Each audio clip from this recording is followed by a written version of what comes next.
Yo, what is going on, guys? Welcome back. We got a beginner's guide to legendary gear in today's video. If you just started playing Suicide Squad or maybe around mid-game and you're just now starting to get some of these legendary items, some of them can be really good. Some of them do have really good traits on them, and some of them can even be used in in-game builds. So that is what we're going to do today. We're going to go through these legendary items. I'm going to let you know which ones of these legendary traits on these specific items that you can use for like incursions and kind of help you get to that in-game material like notorious gear, infamy gear, and all of that stuff. And like I said, there are some pieces that can certainly be used in in-game builds.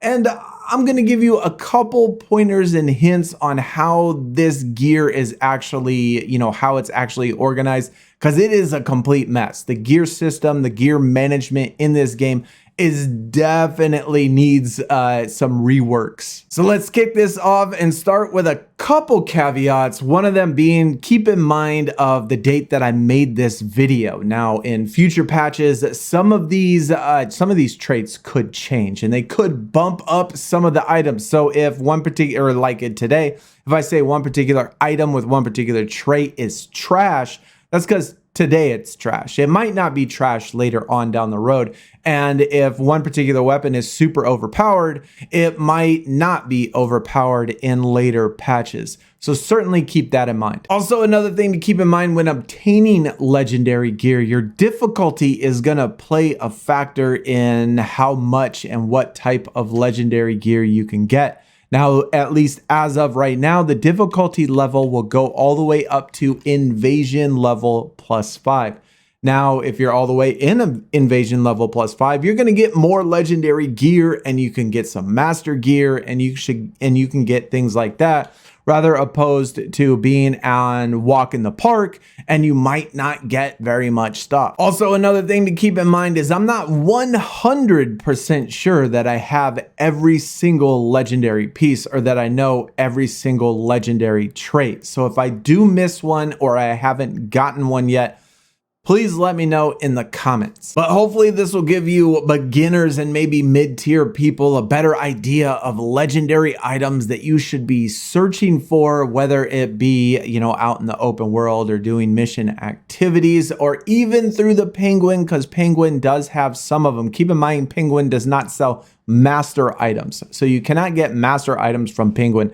So I'd only buy one from Penguin if you really, really want one. Otherwise, I would just go out in the city and farm it. Another thing to also keep in mind when we talk about each of these legendary items, it does appear that each item with each trait does go with everybody. So for example, leg day or this pinpoint leg day, the weapon is actually called leg day with this specific trait. And you're going to be able to find it in pistol, in SMG, in heavy, in shotgun, in sniper.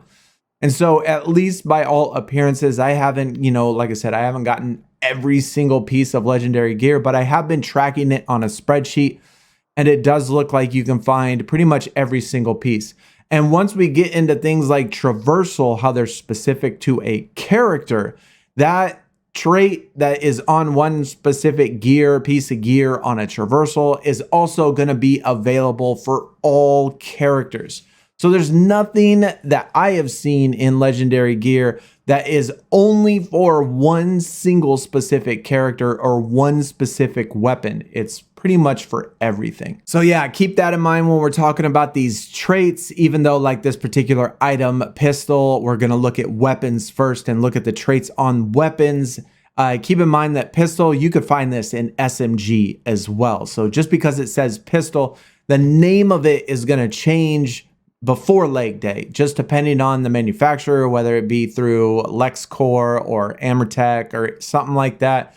And it also changes depending on the weapon, but there's going to be leg days for all weapons. Either way though, this weapon does critical damage when hitting an enemy's legs, but low damage to heads and a weak point. I think this is a pretty solid weapon, especially if you're somebody that has trouble hitting, the head or the weak points or something like that. You can just hit the legs. A lot of area and crit builds are really good and pretty strong in early game. Another one that I like is the super spreader. Enemies killed by this firearm while afflicted explode and apply that affliction to all enemies within 10 meters. In early game, mid game, this is really strong. And even on early incursions, it's really strong. If you can apply afflictions to a, section of enemies, and even from ranged attacks, kill that enemy with a super spreader. If you have a super spreader sniper or assault rifle, it blows up and spreads it to everybody. So it's pretty decent. Probably one of my absolute favorite traits on a weapon is going to be the free refills. Every 4 critical hits with this firearm will cause it to instantly reload. This weapon also has a 50% increased critical hit chance. We did a build with this for Deadshot, which is a 100% crit chance build. And there's a lot of things on a lot of legendary items that have to do with crit. This weapon is fantastic. Pistols, snipers, assault rifles. One thing to keep in mind that I did see though, on the heavy weapon, it actually changes to every 8 critical hits, it automatically reloads. But same exact weapon, this one is really good. One of probably my top 3. Sick Burn also has a fantastic trait. Hitting enemies within 7.5 meters of you with this weapon burns them. And so Burn is still a pretty decent build, even though it did get completely nerfed or quite a bit nerfed. Burn is still pretty decent, and you don't have to do anything as far as grenades or melees. All you have to do is shoot them. You have a group of enemies that's pretty close to you, start firing off shots, and you can burn the whole lot of them, which is pretty nice. Armor piercing. This weapon can damage scavengers, troopers, and bombers through their personal shields. Can also do full damage through armor of corrupted tanks and choppers. Now, this weapon is pretty useful actually, and especially towards late game where there are so many armored enemies, where you typically either have to throw a grenade or do a melee to break that armor. Well, this weapon in sniper rifle, AR, pistol, whatever you want, shotgun, can do damage through their armor like the armor wasn't even there. Pretty useful. And then last of the weapons, we got the Turkey Shoot. This firearm does 250% increased crit hit damage when enemies are in slow motion. You gain 100% crit hit chance against them. So if you do a slow motion build where you can put in a lot of enemies in slow motion, an extra 250% damage along with 100% crit hit chance, certainly can stack it up. Now moving on to melees, and speaking of slow motion, the Great Suspender. Melee hits put all enemies within 10 meters in slow motion for 5 seconds. So you do a melee hit, all enemies around, 5 seconds, 300, that extra 250% crit damage. Certainly can eliminate all the enemies fairly quickly just by a simple melee. Early game Prison Pinata is pretty darn strong. Once the enemies get their health up in later levels, it doesn't really apply, but early game it certainly does wonders. Shield harvesting kills now drop grenade ammo and a damage buff. Then we got the Halfister. Shield harvesting an enemy that's below 50% health instantly kills it and deals 25% of its maximum health as damage to enemies within 10 meters. Definitely a really, really good one, especially in late game. These are one of the ones when enemies get super high in their health. All you got to do is get them under 50% and it will instantly kill them. Moving on to grenades, a paint bomb. Each enemy hit by a grenade explosion now increases your critical hit damage by 55% up to a maximum of 220 for 20 seconds. If you can refresh these grenades quite frequently, you can pretty much run the entire activity with absolutely max grenade or max critical hit damage. Slot machine. Each enemy hit by this grenade drops either shield pickups, less potent damage buffs, or ammo. So you have, and another thing that I love about this one, it's a cluster grenade, which means that it splits up into 6 equally different pieces all around. And so it can hit a ton of enemies. and you'll see a whole bunch of loot on the ground. Shields, damage buffs, ammos. This is another one that's pretty strong during early game power trip. While shield is overcharged, critical hits generate 20% traversal attack resource. And if you're using a SMG or an assault rifle that you can get tons of critical hit on 100% critical hit chance, your traversal attack can almost instantly recharge every single time. You can do traversal, fire off a few rounds, traversal, fire off a few rounds. So I love this one in early game, mid game. And then last of the shields, we got Hoarder. Picking up ammo restores 10% shield. However, shield harvesting enemies drop 50% less shield pickups. So if you're running a build in which you don't get too many shield harvested enemies, but you're still getting drops like ammo and stuff, this one certainly helps quite a lot to help you keep up that shield without having to look for shield harvested enemies. And now we got the traversal mods. First one, best defense, hitting 3 enemies or more with your traversal attack now fully recharges your shield. So if you're in a situation where you are getting hit and you have a character, say Boomerang, who almost 100% guarantees that he's going to hit more than 3 enemies, it will fully recharge your shield back up to full health. So this one's pretty decent, especially in survival. Another one that I found pretty good is Party Starter. At 20 time combo or higher, your traversal attack deals 600% more damage, but costs 20 time combo when used. The only caveat to this is you really have to do a build where you can get that combo meter pretty quickly. So as long as you can keep up that combo meter, especially above 20, where you can get 20 combo, say at least once a minute or once every 45 seconds, this one is fantastic. 600% extra damage is quite a bit. And then last of the traversal mods, skilled landings and ground slides have a 100% chance of dropping a live grenade at your feet. This can only occur once every 20 seconds. So yes, you do have to wait 20 seconds, which kind of stinks, but I do understand that. But this is really fun to use. You have a huge group of enemies that are really, really close together. Just jump, dive or jump and fall down and just ground slide right in between them. Not only does your ground slide kind of knock them off, but if you have like a cluster grenade where it drops and then splits up into 6 equal pieces, super cool, a lot of fun to use. I like that one. But also keep in mind, like I said earlier,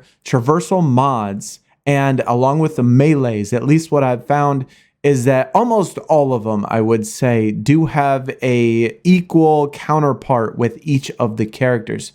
So touchdown is also going to be available for Harley. It's also going to be available for Deadshot in the traversal mod.